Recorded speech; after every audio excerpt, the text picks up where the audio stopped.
Paprika je prilično zahtjevna kultura za uzgoj. To svakako treba imati na umu kada uzgajate sadnice paprike kod kuće jer su snažne sadnice ključ dobre berbe. Morate ju pravilno i pravovremeno zalijevati, prihranjivati i održavati na stabilnoj temperaturi. Također, na kvalitetu biljaka utječe i sastav tla i kvaliteta sjemena. Iako se čini da su ispunjeni svi uslovi za uzgoj paprike, dogodi se da se listovi krenu uvijati, što mnoge zabrine, a nažalost često i s razlogom. Ako se na vrijeme ne uoči i sanira, ova pojava može dovesti do bolesti biljke i uzrokovati neuspjeh uzgoja. U današnjem videu ćemo objasniti zašto se list paprike uvrće i što učiniti u toj situaciji. A za još savjeta o uzgoju paprika i drugih biljaka, zapratite naš kanal i svaki dan s nama naučite nešto novo. Uvijanje listova u svakom slučaju je znak da biljci treba pomoć. Prvo i osnovno je dobro pripremiti tlo za sadnju, da bude bogato hranjivima i rastresitom. Drugo je ne žuriti sa sadnjom jer paprika ima posebne zahtjeve prema temperaturi. Treće je pravilno i redovno zalijevanje, češće u manjim količinama, jer prekomjerno zalijevanje može dovesti do truležih korijena. Četvrto je pravilna prihrana jer uhranjena biljka je jaka, zdrava i otporna na bolesti i štetnike. Postoji nekoliko razloga zašto se kod paprike uvrće lišće.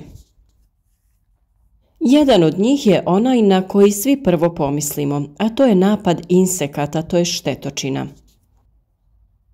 Vrlo je važno da biljke redovno pregledamo i pratimo njihov izgled, kako bi na vrijeme uočili nametnike i reagovali što prije. Jako sitna paukova mreža koja se pojavljuje ispod lista znak je da je papriku napala paukova grinja. U uvijenim listovima on skriva svoje potomstvo što ometa normalnu fotosintezu i rast paprike. Ličinka paukove grinje hraneći se sokom biljke ju iscrpljuje. Drugi štetnik su lisne uši.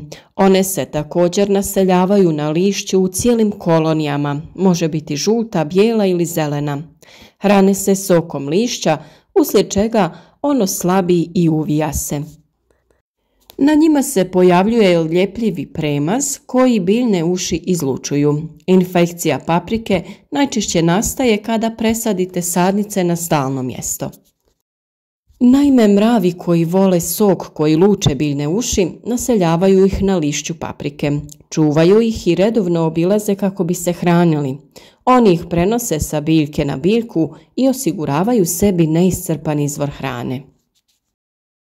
Paprika može biti osjetljiva i na gljivične i na virusne bolesti, koje se najčešće aktiviraju na povišenoj temperaturi i vlažnosti.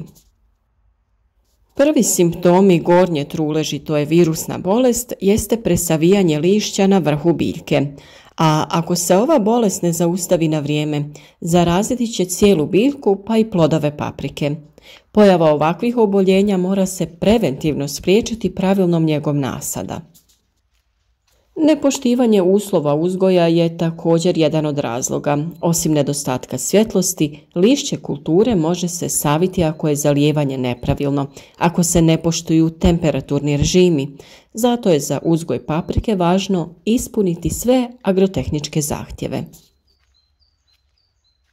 Uvijanje se može dogoditi sa nedostatkom kalija i fosfora. U slučaju nedostatka kalija u tlu, lišće paprike se deformira bez obzira na njihovo mjesto.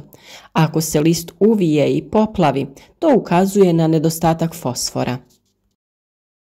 Karakteristično je da se najviše kovrđanja listova javlja na parcelama koje su rasađene u posljednjih 10 dana, što upućuje da je pojava izazvana fiziološkim stresom, koji je u ovoj godini izazvan niskim noćnim temperaturama u kombinaciji sa stresom nastalim zbog promjene mjesta prilikom rasađivanja.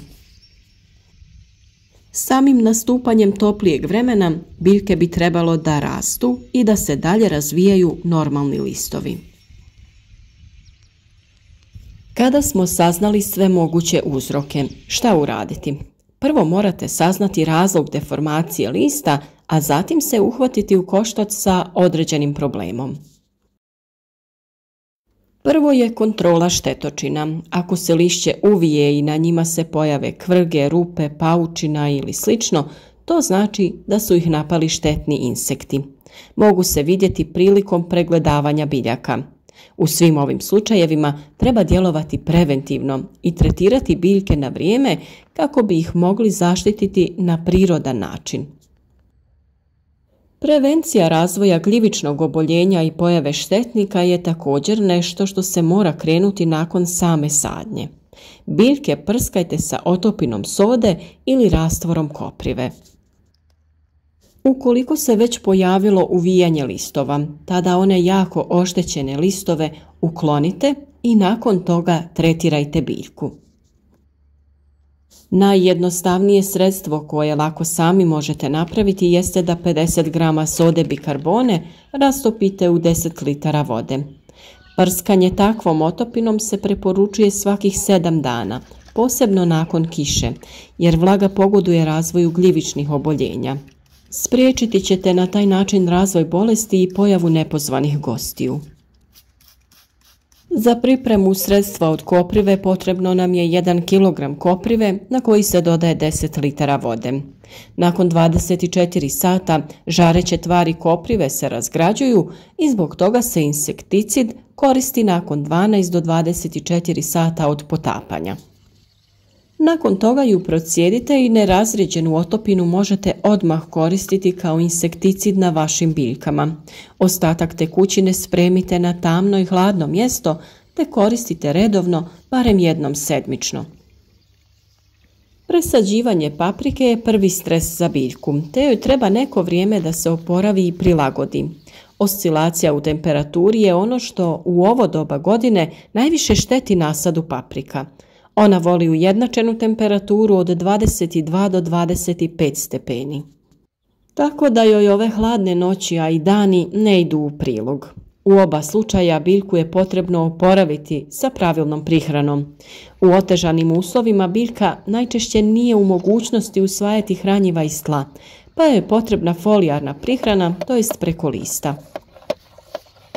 Osim preventivne zaštite biljaka od štetnika i bolesti, jačanje biljaka je sljedeće što se mora odraditi.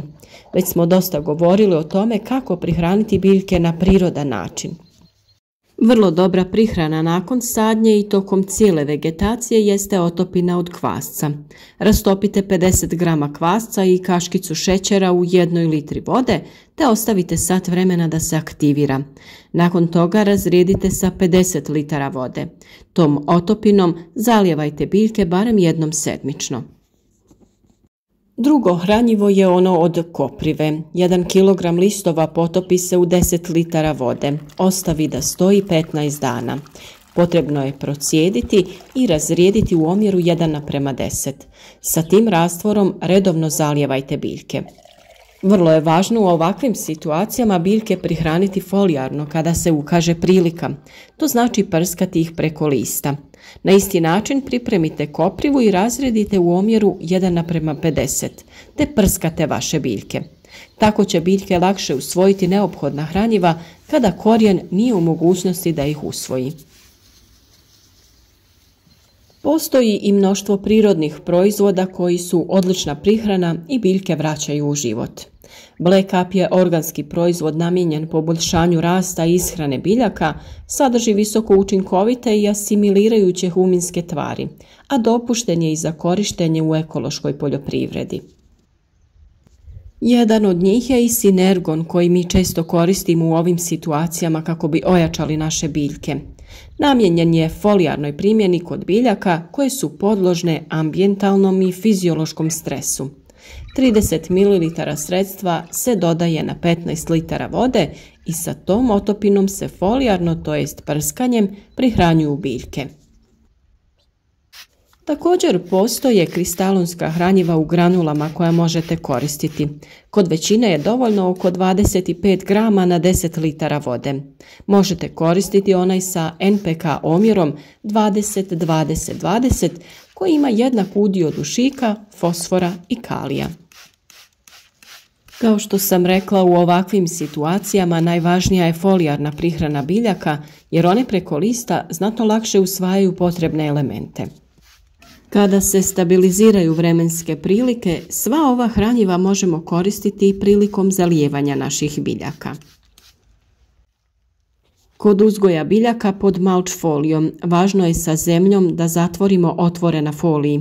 Kada to ne bi učinili, vrući zrak koji se ispod folije dosta zagrije bi izlazio na te otvore i udarao direktno u listove naših biljaka, a na taj način bi spalio donje listove i oštetio samu stabljiku.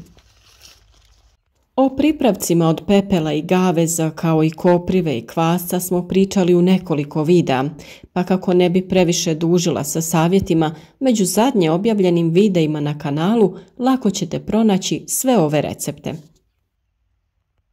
A za sve bitne savjete o uzgoju voća i povrća zapratite naš kanal i kliknite na znak zvonca kako bi redovno dobivali obavijesti o svakom novom korisnom savjetu.